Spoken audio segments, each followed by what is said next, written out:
Good morning, everyone. It is morning. You're joining me for breakfast today instead of the usual dinner, which we tend to do on Sundays.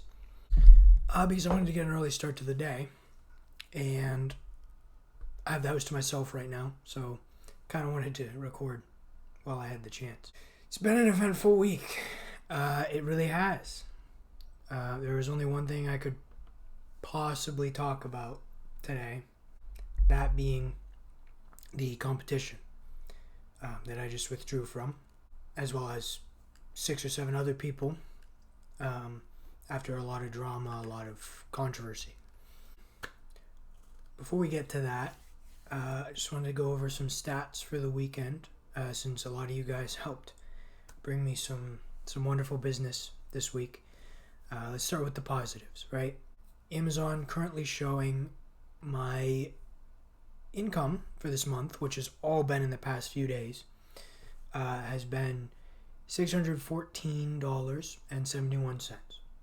So that's essentially $615 of sales, plastered right in front of me. May go up or down a few cents, but roughly that's where it's at. And that's from 216 orders, 209 of which are Slipspace Terra Nullius, 6 of which are Three Rivers Plague, and 1 of which is the sequel to Three Rivers Plague, Foot in the Grave. And those latter 2 are from our post-apocalypse series, Continuum, that I write with my brother Josh. So a vast majority are Slipspace, right? Imagine that. But about 23% of those orders are paperbacks. That's why they took so long to show. That's why I couldn't give like a minute-by-minute status update on the orders, because paperbacks don't register in my dashboard until they're shipped. And sometimes that takes a couple days. So today, I think 99% of the orders have been processed because we've given time for those paperbacks to ship. So this should be a pretty accurate summary of the fallout from that competition. So yeah, great stuff. 357 pages read through Kindle Unlimited. That's Amazon's book subscription service where you can read books for free. All our full-length novels are on that. So 357 pages read. I get like a couple cents per page. So great stuff still. Even for those who don't order, right? I still get paid. So I'm beyond grateful. I really am. I'm beyond grateful for all of it. For a minute there, Slipspace was in the top 5,000 books on Amazon. Unheard of, right? Majority of authors, self-pub, trad-pub, whatever, majority will not touch that top 5,000. And for a time there, I was 5th. Slipspace was 5th in Galactic Empire science fiction, and 15 in military thrillers. That's an insane number. Military thrillers. That is Lee Child, Tom Clancy, Mark Greaney, Jack Slater for the self-pub space, right? There's so many super popular authors in that genre. Like big blockbuster authors. And I made it to top 15 for a day. Insane. I mean, the people who have been following me for a while know I'm a huge fan of Lee Child. The fact that I was ahead of every one of his books but one, the newest one, which I have back there, the fact that I was ahead of all but that one is, oh my gosh, insane to me. And I know Devin himself was flirting with Dune, Space Ahead Dune, for a while there in some kind of sci-fi category. So insane stats, insane statistics. I mean, I really don't know what to say. I wasn't expecting this, but I'm very grateful for all of you. I hope I have some good reviews on the way, because that will be long-term sustainable growth. The sales are awesome. Sales are, I get money for the month, pay the bills, excellent. But those reviews, if I got a quarter, half of those people reviewing my book, 50 to 100, that makes a permanent imprint on Amazon, on the algorithm, on how people perceive it, makes the book available for like BookBub deals, for marketing. It's big. That is the long-term success for an author, is reviews. So anyway, I'm going to recap the drama very briefly here, at least from my point of view. There's been a little bit of flack. It's mostly been positive ever since. I haven't really received a whole lot of hate. Thankfully, I hope the other withdrawn contestants haven't received all that much hate either. But there has been a couple of people, either I've seen secondhand on Blue Sky talking crap, or there was one weird instance where I got a spam account that was apparently related to the contest. I didn't even realize at first. So we'll get to that. But summary of the situation. So SPSFC, the self-published science fiction competition, is the sister competition to Spoofbox, which is the fantasy version. That contest is bigger. Gets a lot of applicants every year. Application process is a lot stricter because of that.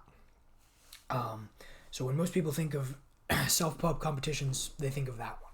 But SPSFC is still a big competition in its own right.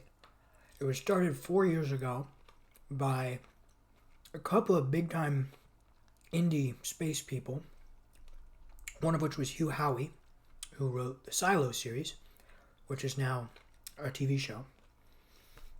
But 2 years ago, there was some controversy with AI covers, and I don't know if it was related, but for whatever reason, Hugh Howey and the other founders essentially distanced themselves, said, hey, we're going to pass this on to a new generation of people. And so since then, it's been run by a pretty liquid group of volunteers, usually other indie authors, indie reviewers, people with blogs, that type of thing. And every year, there's some kind of controversy. It really can't get away from that. Last year, there was controversy where some contestants were being rough with the judges, and he said he was wrongly judged on certain aspects of his book. This sort of stuff happens. It's to be expected. There's a lot of people involved, a lot of emotion. People put their heart and soul into these books and then have them ripped to shreds sometimes. So, to some extent, you can expect drama with these sorts of things. I was fully prepared for it. Last year, I defended a few of the judges very strongly, put strong words out. One of them reviewed my book and gave it a fair rating and didn't love it, but, honest feedback, told me, hey, this isn't really my genre, but I thought you wrote it really well. Here's what didn't work for me. And I gave them props, and I stood up for them, and I said, hey, yeah, I respect this review. I don't need another review. Whatever controversy is going on, I'll take that one. Let's just be nice. I did that, and there's people that will vouch for that. But this year, the controversy was a little different. This year, we had a author. I'm sure you guys know if you're watching this video. Author named Devin Erickson. Erickson is, in my Twitter post, I refer to him as a little politically extravagant. He is right-leaning by most definitions of the word. And he doesn't really filter himself. He says a lot of stuff the right hasn't been able to say for 15 plus years, because it's seen as controversial. obviously stuff about immigration, gender politics, whatever, you name it. If it's a hot topic issue, he's probably made a long form post about it, because that's what he does. That's where his followers come from. Long form posts, very politically explicit, doesn't hold anything back. He likes to make fun of people. He likes to toy with them. He'll play with really vulgar ideas because it makes the other person upset.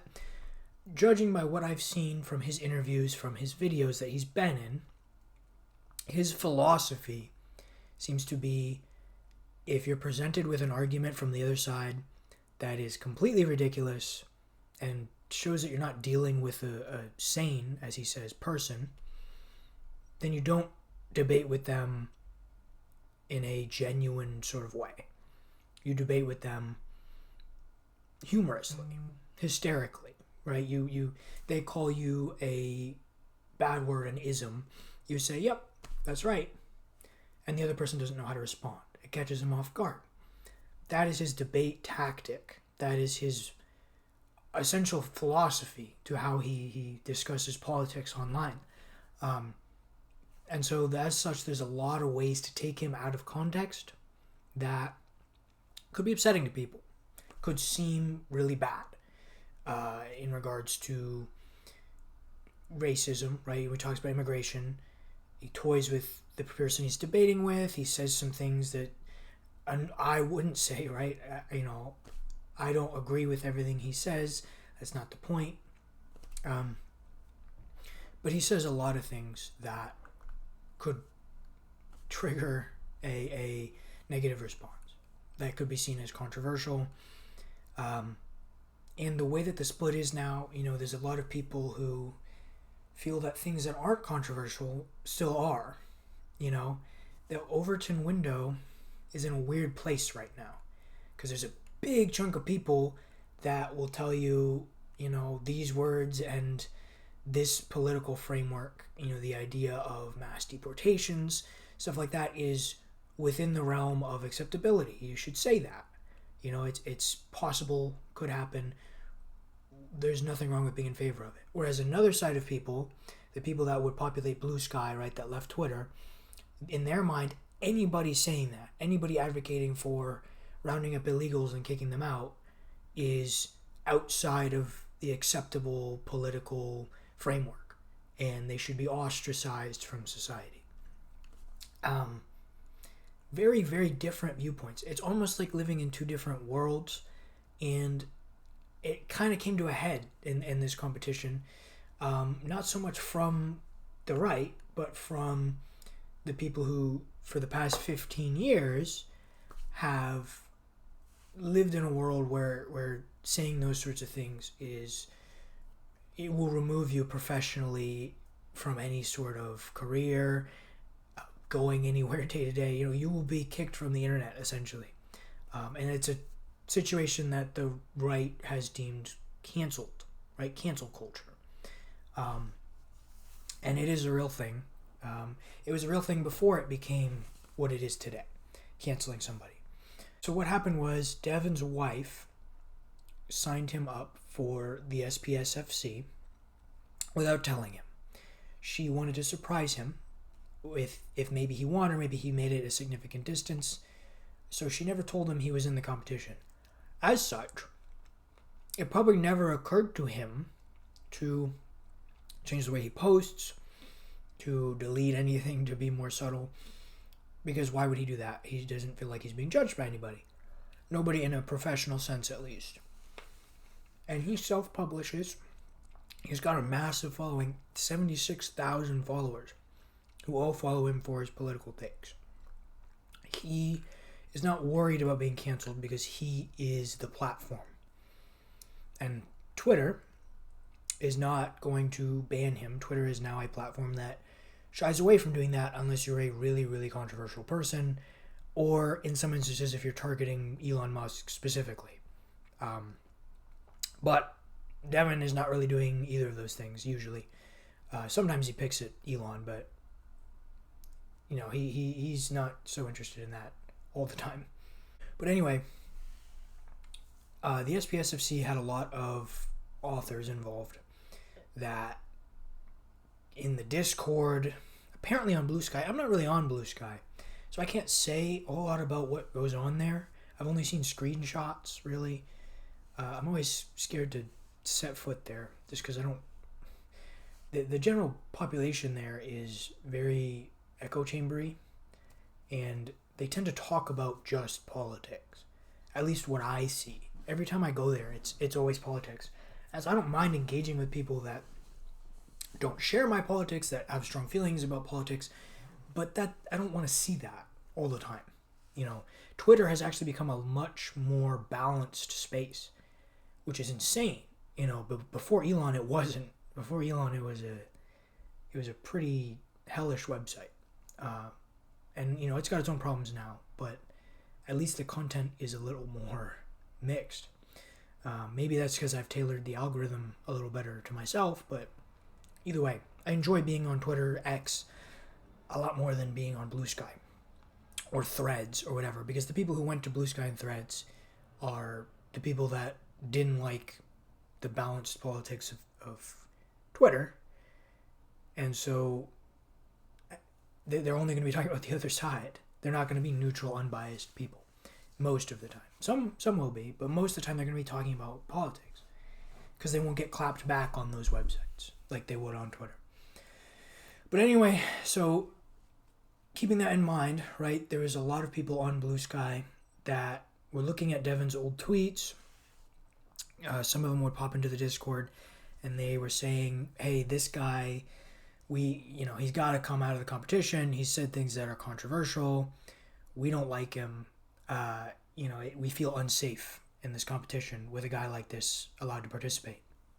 Initially, SPSFC responded very professionally. I distinctly remember there was a conversation in the Discord where somebody said, last year there was some drama. A judge group got removed. We can do that again. There's precedent for it.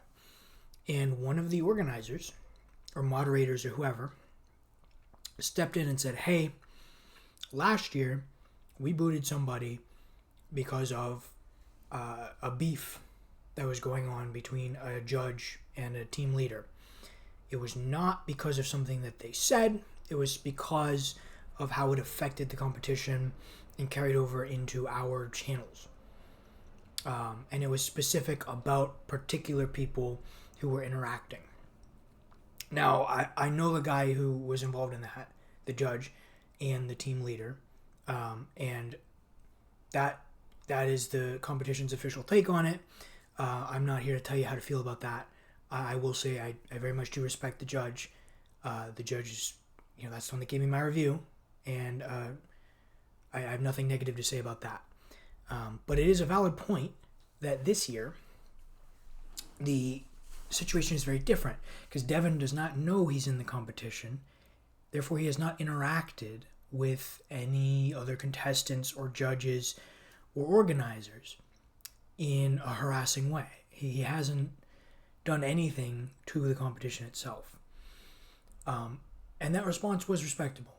I had a great respect for the SPSFC when they said that, because I said, okay, there are rules. There's a professional system that they're going by. They aren't just targeting people out of emotion. But they did tell everyone in the Discord, we are having a conversation about it. Whatever that means, I usually take that as a sign that they just want people to calm down and feel better. And that worked for a minute. But obviously that's not where it ended. From there,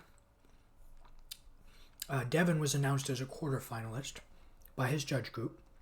His book, Theft of Fire, which I've heard very great things about, received a glowing review and was set to move on as a quarterfinalist in his judge group. Now, for those that don't know, SPSFC does round one, where they pick 4 or 5 quarterfinalists out of 31 books per team.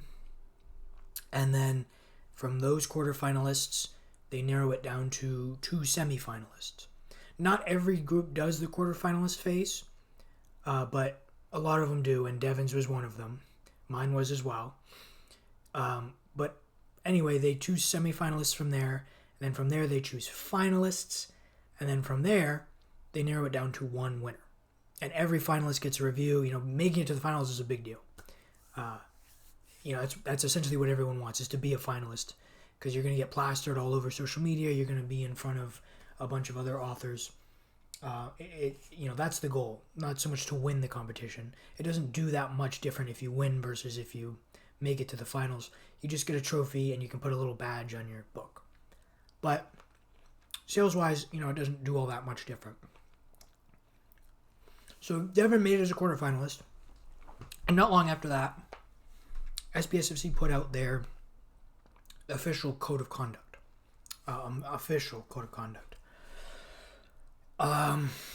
They got clowned on pretty hard on Twitter, understandably, because it is a pretty sloppy code of conduct, all things considered. It doesn't specify a whole lot. It's very vague. It kind of contradicts itself a couple times. If they're trying to lay out rules, they're doing a very poor job at it. I'm trying to see if I can bring it up here. They have been posting, trying to bury this whole situation. Code of conduct. Here at the SPSFC, we believe diversity, equity, and inclusion are positive things, as are all other forms of racial, cultural, gender, and sexual orientation acceptance. That's their first statement under our core values. Now, that's DEI, right? That's an endorsement of DEI. For the past 15 years, this has been essentially the Overton window.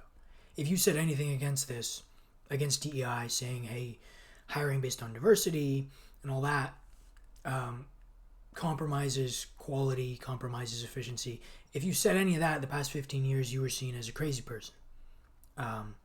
Now, the tides have shifted a little bit. There's a lot of mainstream dissatisfaction with DEI as a program, especially on a government level. So this was a big part of what made a lot of people start to clown on it. It got ratioed. It got, the replies were locked. SPSFC turned off the replies because they were getting beat so hard. But that triggered a lot of people. They said that's just, you're playing into this game. You're using buzzwords. This isn't serious. I mean, the rest of it, it's long. I don't really want to read the whole thing here. But they essentially just whittle away saying, hey, we don't want to judge books based on authors. We want to judge based on merits. Any kind of harassment is not okay. We will ban people for harassing judges in particular. But if you hold beliefs that are different from ours, you probably won't succeed anyway. That kind of thing. No mention of due process. No mention of how they would handle somebody that they wanted to remove, and really no mention of specific values that they hold contempt for. Obviously they say they value DEI, but that's a very safe answer, at least for the past 15 years. That's been a very safe answer. When I read this, I took the conduct as they're just saying something. They're making people feel comfortable. Security theater.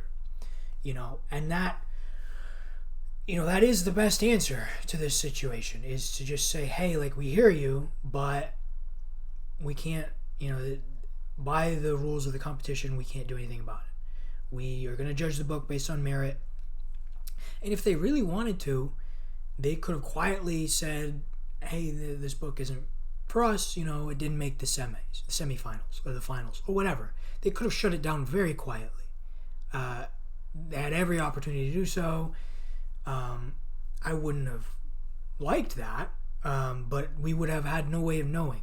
So they made a big show of this, and I thought it was because they weren't intending to kick the book out. But apparently, back on Blue Sky, they received a lot of flack for this as well. but for the wrong reason. Blue Sky apparently thought that this wasn't far enough. They suddenly said, hey, guess what? We don't feel safe. Just talking about it isn't enough anymore. We want this guy removed.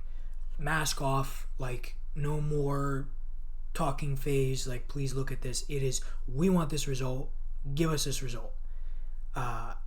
And, you know, the opposite was happening on Twitter. Twitter was saying, this is stupid. Like, you know, none of this happened. Devin didn't do any of this. It's ridiculous to be writing this whole thing up so vaguely just to single him out. But then the next day, they picked a side. SPSFC picked a side. And they essentially caved to the Blue Sky mob and said, we apologize for the extended delay in radio silence. Devin Erickson has been removed from the SPSFC effective immediately for violation of our code of conduct. That tweet also got ratioed very badly.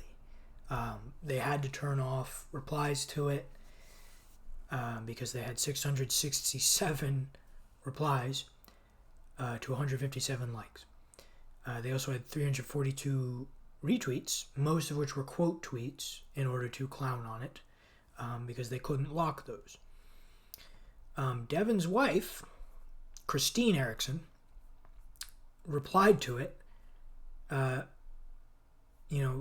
couple times, but essentially said, can I know what specifically my husband did to violate the code of conduct?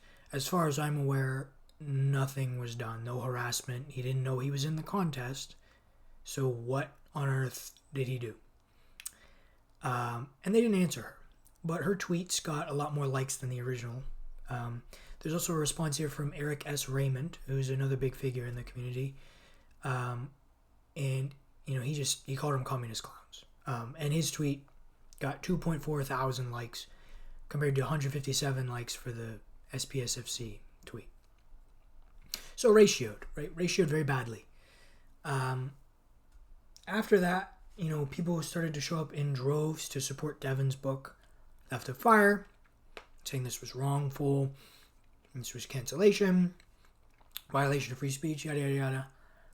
And I think the very first person to step down was Mo, I want to say. But yeah, somebody else stepped down, didn't state why. They just stepped down from the competition and said, yeah, I no longer want my book here. You can infer why.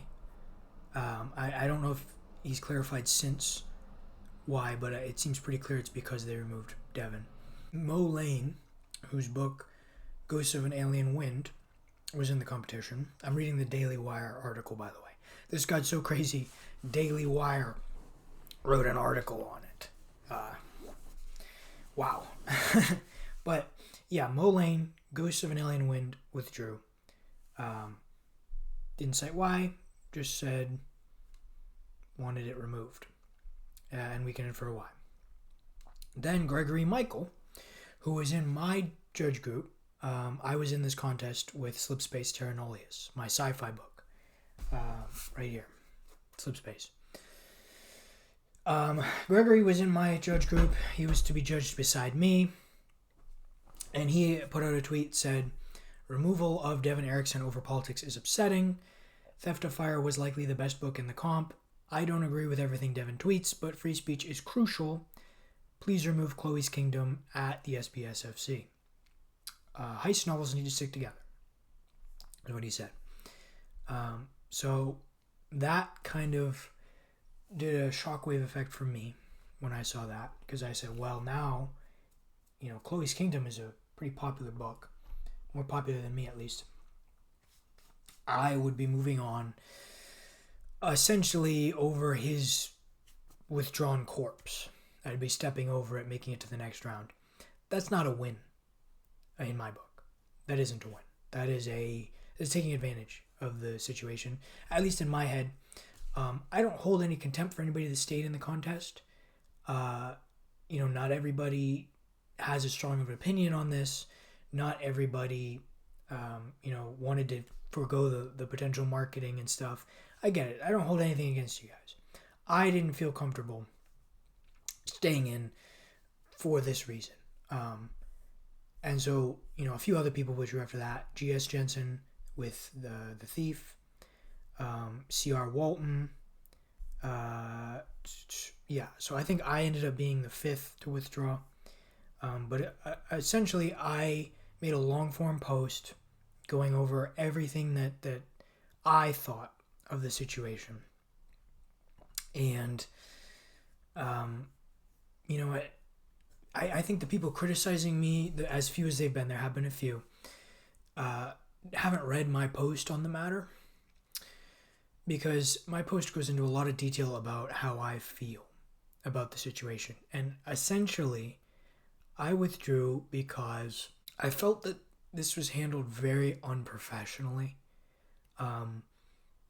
If you compare it to a university, a job, right, a business, they will ban you or refuse your application for violating their code of conduct. If you've tweeted something that can be seen as controversial or an ism, there are companies, sheriff's departments, people will refuse you for that. The difference is those organizations make it very, very clear what the boundaries are. They don't act all wishy-washy, not have a code of conduct, and then halfway through police academy tell you, actually these tweets are gonna make us have to remove you, and we're not gonna tell you why. That's not how it works. If you're gonna have those sorts of boundaries, they need to be clear. They need to be very clear. You need to have them before you take applications, right? You can't, because then it's false advertising. You're saying we're open to everybody, anybody can join. We're going to read all sorts of authors from all sorts of backgrounds with all sorts of perspectives. You can't present yourself in that manner and then decide to change. And if you have this set of rules laid out, it needs to be specific. A code of conduct that says we don't like bad people shouldn't succeed, that's not anything. That doesn't tell me what you value, what you don't value. That doesn't put clear boundaries on either side of the political spectrum. I have seen authors in the community on the left, who I have read, plenty of which I've liked, that have said equally controversial things. There are authors that have dismayed at the failed assassination attempt on the president last year. There are authors who openly endorse communist ideology, communist governments from the past that are very controversial. I have seen authors post excited, smiley face tweets in response to a Cat 5 hurricane coming towards Florida, where my entire family lives, right? I do not wish for those people to be banned. I don't. But if you're going to put up a set of rules that says this guy needs to be banned because he said controversial things, the reason those rules need to be clear is because it also needs to apply to those people, right? You can't put up a vague set of rules and then hone it in on one specific situation. That is targeting. That is a witch hunt. If you want to have rules, if you want to have a code of conduct, by all means, have a code of conduct. But make it available before you take applications and make it very clear, because then it'll apply to everyone. Now, would I participate in a competition like that? Depends, right? Depends on the people running it, on a number of things. But everybody gets to make that choice if it's clear ahead of time. If you make it clear ahead of time, we don't want these types of people, you could potentially get kicked out for saying these types of things, then those types of people don't have to join. and they won't, and they'll go somewhere else, or they'll start their own competition. That's the way the market works. That's the way it should work. So I withdrew from this competition, not because I agree with everything Devin's ever posted, not because I'm politically the same as him and I need to stand in solidarity. I withdrew Slipspace Terra Nullius from this competition because this is not a professional standard for any sort of organization. This is doing what they are trying to stand against. Specifically targeting and harassing one guy whose family is dealing with cancer at the moment, by the way, just to kick him out of the competition because of a mob of people telling them to do that. It's not right. It's not okay. So the people that are coming at me and trying to say, oh, you're an evil German, like he is. One, I don't think he's an evil German. I don't. I think that any instance you take out of context in a screenshot where he says stuff like that is because he doesn't take you seriously. And he is arguing with you in a goofy, nonsensical manner because he is prodding at your mind. He doesn't think that you're serious, or at least worth seriously engaging with. But also, I'm absolutely not one of those. I am absolutely super duper pro-freedom. I don't engage with any sort of totalitarian politics. That's not me. I have my own political beliefs. I don't share them very often, but I am certainly not some sort of evil, racist, let's tear down a whole community of people. That is not me. I am withdrawing from this competition because the people who are running it, or somebody who took charge within this group of people that are running it, made very unprofessional choices and singled out a guy that I don't think deserved it unless those people also deserved it. This is not how you run an organization. This is not how you appease your contestants. This is insanity. It's ridiculous. So, I had one person, I had a spam account, right? The situation that I mentioned earlier. There was a spam account that immediately responded to one of my tweets. I tweeted, it was me and Steve Gavin side by side on the charts. We were really high on the charts together. He was 14, I was 15. And I just tweeted that. I said, oh, side by side, handshake emoji. And an instant reply came that said some crazy, it was like about illegal immigration. And I was like, okay, some kind of political spam bot. I ignored it. But I came back to Twitter later, and there were people replying to it saying like, oh, look at this guy, like that's bait. Gavin himself replied to it. And so I looked at it again. I was like, what is this? Like, am I missing something? And Gavin said, oh, it must be somebody associated with the contest. They have only one other tweet, and it is about SPSFC. And I looked back at the account. The name of the account was, this is what you condone, or you condone this, or something like that. And I realized this was a spam account somebody botted to instantly reply to at least me, maybe other people who withdrew from the contest, with quotes from Devin Erickson. Somebody with a lot of time on their hands, probably not employed, definitely not writing. And they targeted, right, this is targeting. This is targeted harassment specifically from people on the other side of the aisle on us fellow contestants. I don't care. I'm not offended. The account got suspended anyway. But, like, they didn't get the point of my tweet. Right? You condone this. Read my tweet. Read my withdrawal before you start harassing me and botting accounts on me. Because my tweet says very, very openly and specifically, I don't need to agree with the man to see this action is setting a bad precedent. Right? I call for all harassment to stop. Any and all harassment must stop. Repeatedly, I say these things. Never once do I say, yes, I am an exact clone of Devin Erickson and I agree with everything he has said. don't say that. I say the actions of one or more SPSFC organizers in this instance are unacceptable. I am criticizing the way that this situation was handled and calling for this unfair situation that I've been placed in to go away. Because it wasn't fair. It was targeted on Devin and then people afterwards, and there still hasn't been a good concrete answer as to why he was banned. It's all been appeals to emotion. Oh, look at him. He's an evil German. You know, you want to ban evil Germans, right? You don't want to be an evil German. That isn't professional. That isn't how you carry yourself as a big organization, a successor to Hugh Howey. You need to conduct yourself in a way that makes sense, that has logical explanations.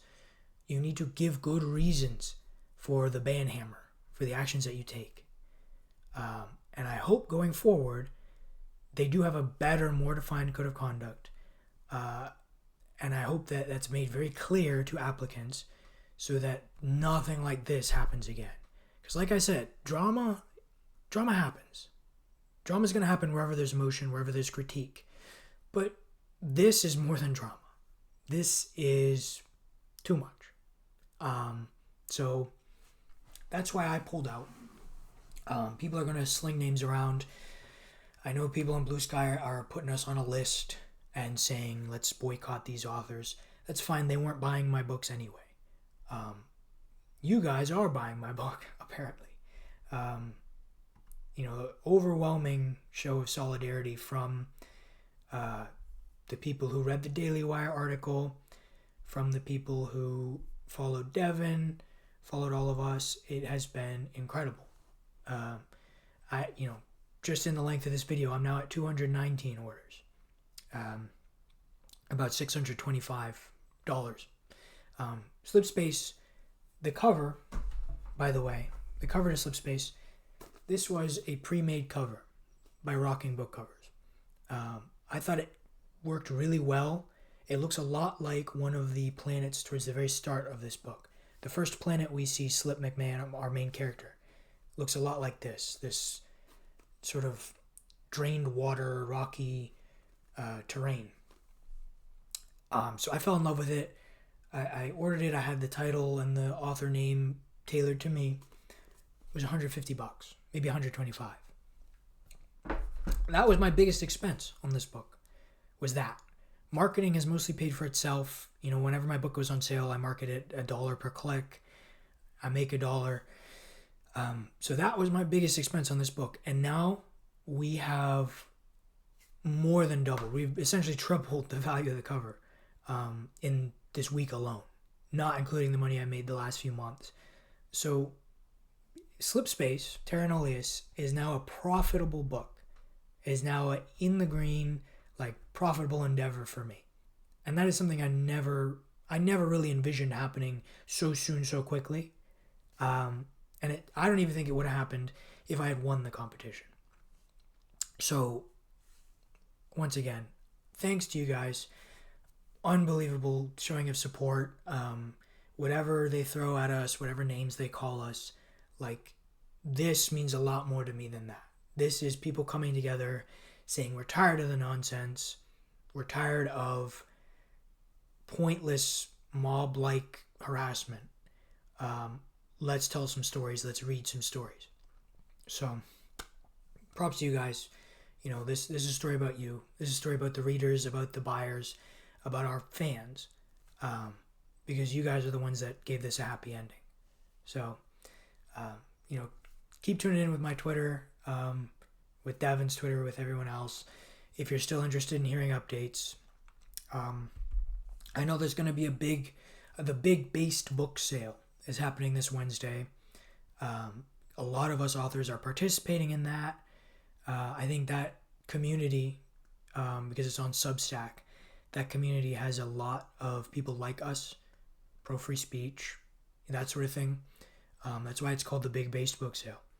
But I've added Slipspace to that sale, as well as our two post-apocalypse novels, Three Rivers Plague, written by me and Joshua, and the sequel, Foot in the Grave, All three of those books are going to be in that sale as ebooks for 99 cents. Because, I really wanted to put it out there more, try to keep our name going out there along with all these other great authors. But it's because of you that I have the chance to do this stuff. So once again, thank you very much. I'm going to finish my breakfast. I'm going to go work out. I hope you all take care of yourselves the same. Hope you love Slipspace. If you do, leave it a review and maybe check out some of our other work that I do with Josh. Because Josh was a great voice in this as well. Josh doesn't really do social media, but Josh himself was telling me you should probably withdraw even before I came to that decision. So he deserves just as many thanks. But thank you guys, and I'll catch you next time.